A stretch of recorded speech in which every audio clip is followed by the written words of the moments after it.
After recovering from last week, I feel much better now, but I couldn't use my time as much as I wanted. Being sick for a few days delayed many of the things I was planning. But because of that, I had more time to think, so finally I decided to implement a way to animate background elements for my game. Leaves, lamps, and many other things can now be animated. There are many ways to implement such things like manually setting up angles, positions, scales, and other parameters on each sprite. That can be a lot of work and is time consuming, so I wanted to have an easier way to apply those animations through a centralized process. Let me explain after the intro. Welcome back. If you are new to the channel, I make games, and you can download many of my games from the link in the description below. There are many ways you can apply simple animations to background elements. One way is to create loopable animations and play them like the fire loop you see now, fog and ember loops. It is easy to make them but consume a lot of memory, and for many elements like grass or things that move a little bit because of the wind, it won't make much sense to draw every single frame of animation. For those, you can manually apply an animation per sprite and update specific parameters like position or angles to fit the loop.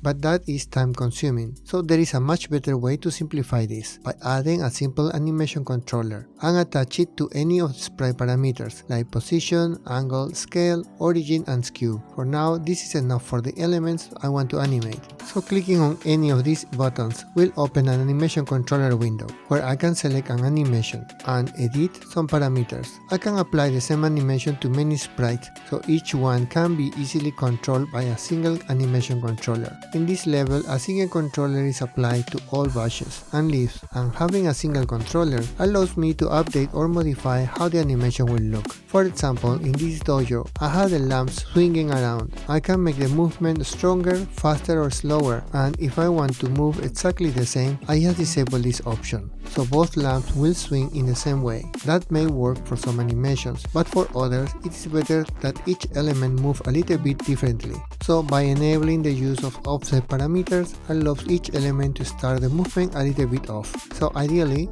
no element will start at the same spot, making it look different and not in sync. It is quite a simple implementation, but makes the setting up of those animations quite easy and fast. Also, I can update all elements in just one place. Besides that, I have only implemented a scene wave function to handle movement, but I created the framework to add many more functions in the future. This looks quite trivial to make. It didn't took much time to code, just a few days, but the design of the architecture of these solutions took many months of thinking. Now, bushes and more things will be animated in the background, bringing a little bit more life to each scene. This week also implemented a way to randomize levels a little bit, so I came up with a new idea to solve an issue I have with this game. The fact that you only have one life means you will die many times and start again. So how to make the game fresh and change the experience a little bit each time? I came up with this idea. There will be things that will happen in the world as you play at fixed times, so if you are able to be there before the event happens, you will be able to change how levels and other things will happen later, but you will not know in the beginning in which order or where you need to be. So by playing and dying, you have the opportunity to see other areas and other events if you play differently, and that will affect the gameplay and opportunities that you will see. That will help with the level repetition. So depending on how you handle those events, you will get multiple different endings in the game.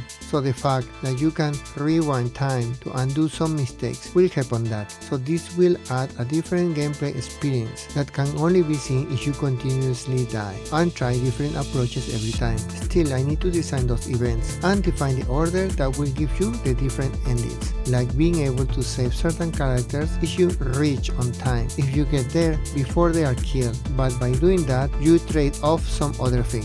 And that is for this week. What do you think? Is there anything that you would like to see in this kind of game? Let me know in the comments below. And even if you do not have anything to say, just adding a simple comment like animation will help with the algorithm. If you want to support my work, please click like and subscribe, and click on the notification bell so you do not miss my next update. Thank you so much for watching my journey. See you next week.